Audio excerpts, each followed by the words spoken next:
Hi, my name is Dr. Erika Rodriguez. My pronouns are she, her, hers, and I am the postdoctoral fellow in public humanities at the University of Maine at Farmington and the assistant director of the New Commons Project.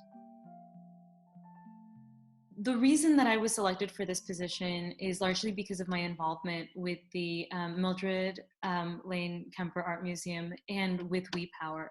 And so the way that I was able to make those initial connections that sort of prepared my CV for what this position was going to be is that I knew that I wanted to work at a museum. Like, I've always wanted to work at a museum. When I was little and I would go to museums and I would see people with their little docent badges, I thought that these were amazing bearers of knowledge, and I really admired them. And so when I found out that at my institution at Washington University in St. Louis, that there was the opportunity to volunteer as a docent at the Kemper Museum, I decided to sign up for the training. I actually didn't know that anything was going to come out of that, so I was really just sort of following my heart. And so I took the training for it. I became friends with the faculty member who was teaching it, and she suggested to me this opportunity to have an internship over the summer. And so this isn't something that I would have learned about on my own if it hadn't been that I expressed this interest in volunteering with the museum. And that's why I think that volunteering can be such an important part of navigating your future career opportunities. It can be so low stakes, right? You can decide, I have 5 hours to give in this, or I only have 1 hour per week to really engage with this. But because it's volunteer work, all of it is appreciated, and it's such a useful way to meet people who are really embedded in these different institutions.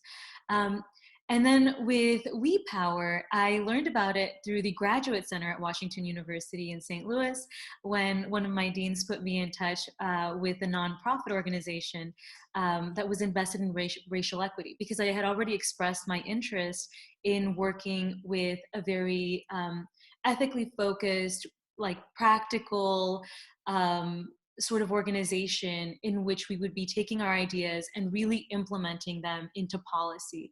Um, and so I think that just talking to as many people as possible about what your interests are and sort of staying true to what you think is an important role in society, that you might be able to sort of further explore and discover, are going to be the best ways to sort of form connections. Networking is something that sounds so uncomfortable to so many of us, right? I feel that a lot of people have this sensibility that leads them to believe that networking is something that feels very utilitarian, like you're just using somebody. But in reality, we all already have networks.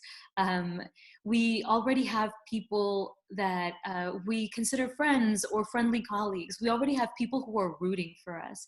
And I think that being able to identify not just people who may be able to help you out in the long run, but people who just genuinely want you to succeed.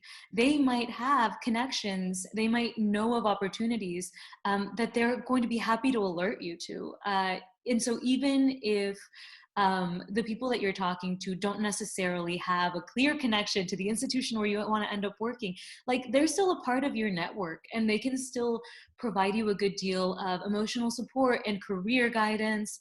And when it comes to it, they can also, put in a good word for you, or let you know that a friend of theirs told them about something that has just opened up. And so I think it's important to cultivate those networks, not just thinking about the job search, but thinking about thinking of yourself as a community worker, thinking of yourself as someone who exists in society and is trying to improve it, right? If you think of your network in that sense, I think that it's not as skeezy. It's just people who love you, to be honest. In my work in the public humanities here, we've been really focusing on changing our relationships with the community from something that's very broad, where we have an event and we try to attract 150, 200 people to a venue. We're replacing those with very small impersonal workshops that are going to be more frequent and really focusing on like hyper local connections, and at the same time much more intimate, frankly. And I think that that is something that I'm very, very excited about in my work. But I also think that this is kind of a model for networking during the pandemic. So hopefully everything that I'm saying is going to be completely irrelevant a year from now. But we don't really know where this is going. And so for now, I think that really connecting with local institutions is going to maybe be more useful than attending large conferences and hoping that you can connect with somebody. It's so strange to be able to do small talk in like a large Zoom group, and so I think being very flexible and sort of thinking creatively about how to create those connections is something that's going to be important in our career development, at least for the upcoming year.